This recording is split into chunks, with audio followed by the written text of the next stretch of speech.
भगवान विष्णु अपने वाहन पक्षीराज गरुड़ से कई संदर्भ में बातें करते हैं। इन्हीं का वर्णन गरुड़ पुराण ग्रंथ में किया गया है। इसमें जन्म मृत्यु पुनर्जन्म स्वर्ग नरक के साथ ही ज्ञान विज्ञान और नीति नियमों के बारे में भी बताया गया है।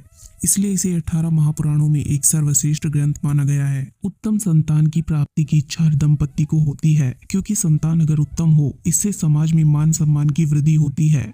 गरुड़ पुराण के 5वें अध्याय में पक्षीराज गरुड़ भगवान विष्णु से इसी विषय में प्रश्न करते हैं। गरुड़ के इस सवाल का जवाब देते हुए भगवान विष्णु बोले, यह प्रश्न बहुत उत्तम है। हर व्यक्ति को इसका ज्ञान होना जरूरी है। भगवान विष्णु बताते हैं कि गरुड़ पुराण के अनुसार संतान प्राप्ति की कामना के दिन स्त्री और पुरुष दोनों का चित्त प्रसन्न और मन शुद्ध होना चाहिए, क्योंकि स्त्री और पुरुष का चित्त जैसा रहेगा वैसा ही चित्त संतान में भी होगा। गरुड़ पुराण में भगवान विष्णु कहते हैं कि उत्तम संतान की प्राप्ति के लिए महिला की माहवारी के दिनों में उसके संपर्क में नहीं रहना चाहिए।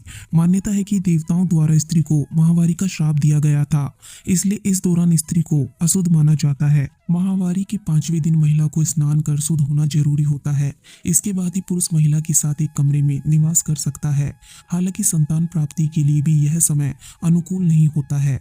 माहवारी के 7वें दिन पश्चात महिला देवताओं और पितरों की पूजा करने योग्य मानी जाती है।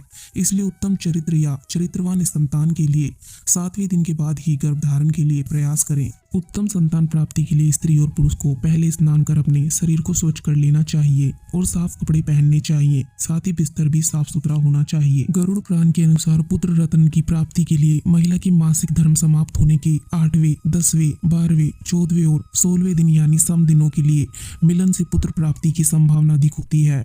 वहीं पुत्री प्राप्ति के लिए मासिक धर्म के विषम दिन जैसे 9वां, 11वां, 13वां, 15वां और 17वां दिन बताए गए हैं। यानी कि सम दिनों में गर्भधारण से पुत्र और विषम दिनों में गर्भधारण से पुत्री की प्राप्ति होती है। लेकिन मासिक धर्म के 18वें दिन बाद के मिलन से संतान प्राप्ति की संभावना बहुत कम होती है।